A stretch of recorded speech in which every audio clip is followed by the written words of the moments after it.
Hey guys, it's Eggchen here again.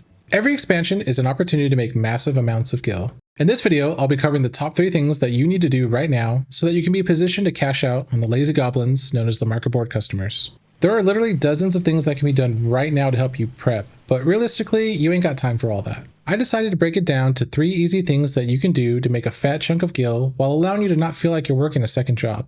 As a quick disclaimer, none of this is necessary, and it's just for those of you who want a little direction to get a head start. Without further delay, let's go and get started.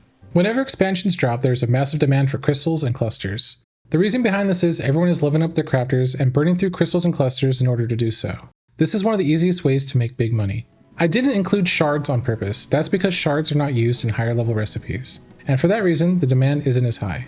So although there is perhaps a market for shards, we won't be focusing on them today. Our strategy is to hoard as many as we can now and then sell when the expansion drops when the value is at its peak. The first and easiest way to obtain crystals is to buy them. You could and should travel from server to server and even to other data centers to buy crystals of all types at the very lowest prices possible. It would be hard for me to tell you what a good price is considering the markets are all different.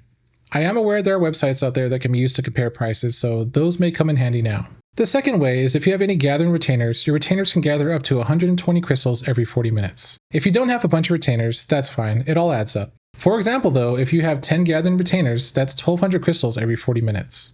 If you have 2, well that's 240, and you can see the difference and it is what it is.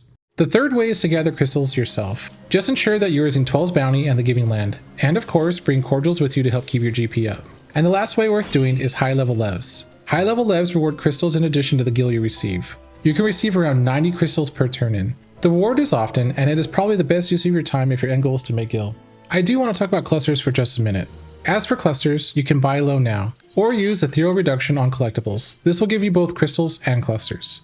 And of course, you can gather the clusters on their respective nodes and timers. Materia. Yes, we have all heard Materia, but this actually is probably one of the biggest skill makers if you plan or planned properly. Materia will be in extremely high demand for the following reasons. Raiders, crafters, and gatherers all need massive amounts of materia to pentameld their gear. Hardcore raiders need every stat possible to get those early clears, and crafters have to hit certain thresholds before being able to even attempt some recipes and of course want to reduce their chances of failure. And gatherers must also hit certain thresholds in order to gather some of the newest materials.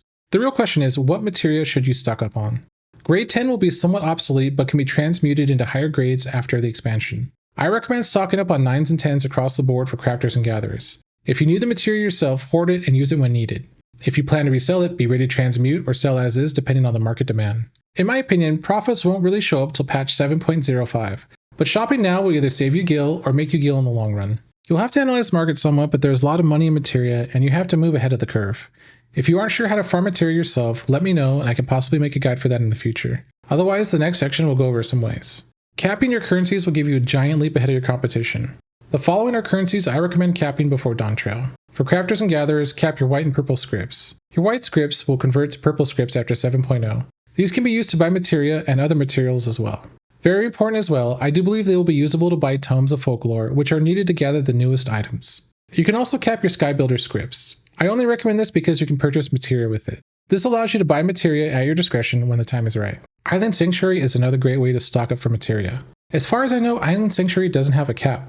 And for the same reason as Sky Builders, it will allow you to purchase additional materia when the moment is right.